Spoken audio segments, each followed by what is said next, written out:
Welcome to All Things Right. I'm Hugh. I'll be your host. Today, we're going to talk about something really important, and that is going to be the current state of affairs in El Paso, Texas, and the illegal immigration situation over there. First, I'm going to give you a brief history of myself. I am retired law enforcement. I was law enforcement in El Paso, Texas, local law enforcement, and I have been retired over a decade. I have left El Paso, Texas, and I have my reasons as to why I left El Paso, Texas.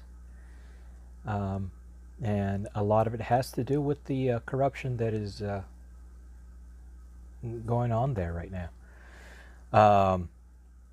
And I served under Sheriff Samaniego. May he rest in peace. And I saw a lot of things as a law enforcement officer at that time during my tenure. And I will be sharing that with you. However, today we will be talking about specifically ICE and their capacity in El Paso, and specifically the El Paso County Detention Facility. Now, when I first started working for the Sheriff's Office in El Paso, I, like everyone else, was assigned to the jail. And I was introduced to the whole system and how it all works. Now, there are two jails in El Paso. There's the downtown facility and there's the jail annex. Downtown facility obviously is downtown, 601 East Overland, and the jail annex is out in the Montana area. I am talking about local politics because this actually has to do with national politics, and we will slowly be getting into all of that with other episodes of my show. So anyway, the downtown facility when I started was actually known for housing mainly federal inmates and females. And so the downtown facility actually held approximately 90% was federal inmates and female inmates. And the female inmates were both federal and state inmates. And the jail annex held the majority of the state inmates. This is back in the mid-90s when I first started, or rather mid to late 90s when I first started.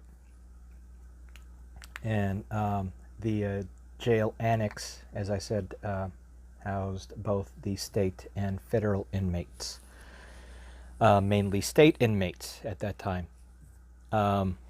And here's the interesting part. Very lucrative, very lucrative business in terms of the federal government paying the sheriff's office. Because when I first started, the sheriff's office, the county, was receiving approximately $75 to $100 per inmate, per federal inmate, from the federal government. And that doubled right around 2000, I believe, 1999, 2000. So they were receiving anywhere between $7,500 to $150, and that price obviously went up as time went on. So when you have the current sheriff talking about how he is adamantly against checking the status of his inmates. Well, I know for a fact he is lying, because when I was there, and it is still true now, when I was there, INS at the time, immigration, because ICE did not exist at that point in time. INS actually had an office, and to this day, ICE has an office inside the El Paso County Detention Facility. And inmates that were state inmates, if they were to be released, and there was what was known as an ICE detainer, or at that time when I first started, an INS detainer, means immigration wanted to speak to them because their legal status was in question. So INS actually has an office in the downtown facility, so they could take care of their business there. And it was an agreement that was made between them and Sheriff Samaniego, and they've held it true to this day. And back when I had first started as well, and I went on to patrol, there was this an operation where they assigned deputies to actual Border Patrol agents, and that was known as Operation Quarterback. And I was assigned, actually, oddly enough, to a friend of mine, and his job was to take care of the sensors out in the lower valley in the Tornillo area. And his job as a federal Border Patrol agent was to man the and not only man but also maintain the sensors that were dug under the ground at that time. This was I think right around 99 or 2000. And these sensors would obviously sense any kind of movement, and that would tip off the Border Patrol agents. Anyway, long story short, at that time I saw further out down into the Tornillo area, the actual what they called a bridge or a dividing line which divided Juarez, Mexico, and El Paso, Texas. It was not a bridge at that point in time. It was literally a fence. And it was like a maybe 3 foot fence, barbed wire. And I thought that this is ridiculous, you know. And not only that, but at that point in time, the Border Patrol was extremely undermanned, and that's why they asked us for help. And we were county. We were local county law enforcement. We weren't federal. And once again, we were given a grant for Operation Quarterback by the federal government.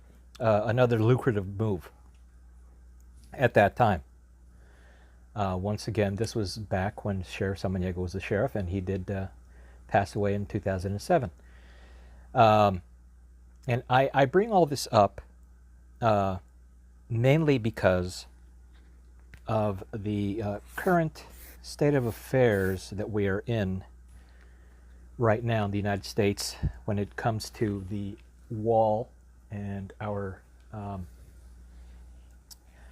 president, and specifically El Paso, Texas, and the person that is sheriff there currently.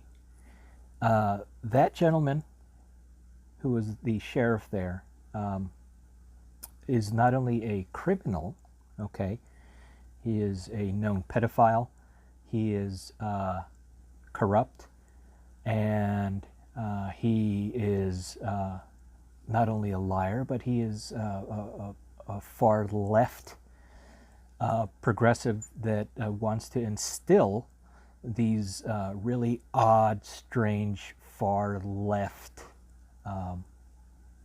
ideology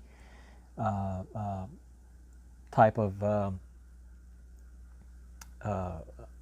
I guess you would say rules or ideas into government there, and that cannot be. That cannot be, mainly because he is a law enforcement officer, and he is wanting to claim, and he claims to not enforce these laws, ostensibly claims not to enforce these laws, which he very well does, and so, which also makes him two-faced, because he does enforce these federal laws because it's lucrative to him.